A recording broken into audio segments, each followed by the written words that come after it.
Hey guys, Scott with Dynamic Deans RC. We've got the FrSky X14RS here, and instead of doing another long video showing you every single thing the radio is capable of, I want to do something a little bit different.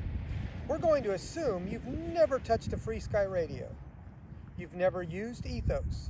Maybe you've never programmed a computerized transmitter at all. And throughout the series, we're going to follow one simple idea. Don't learn the whole radio, just learn the next thing.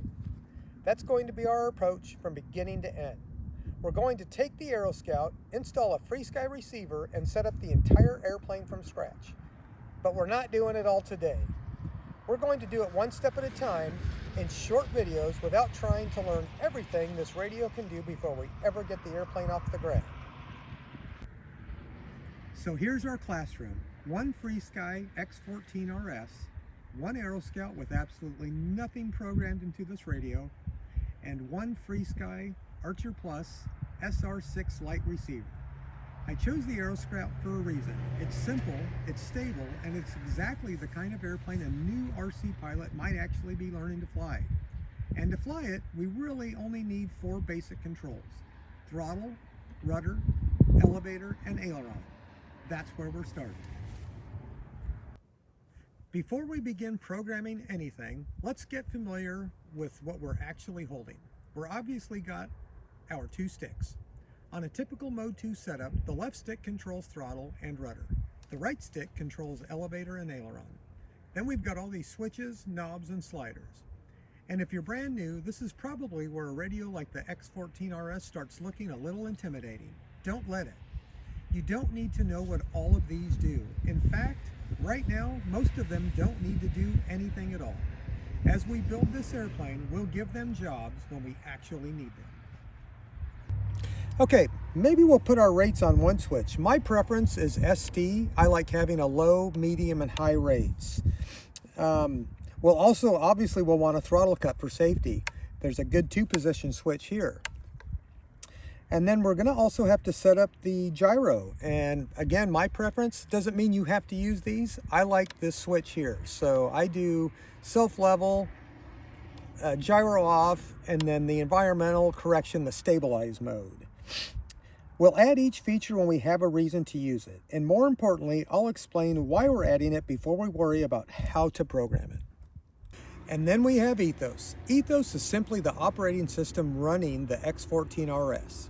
And yes, there's a lot in here. Flight modes, mixes, curves, logical switches, telemetry, special functions, and plenty more.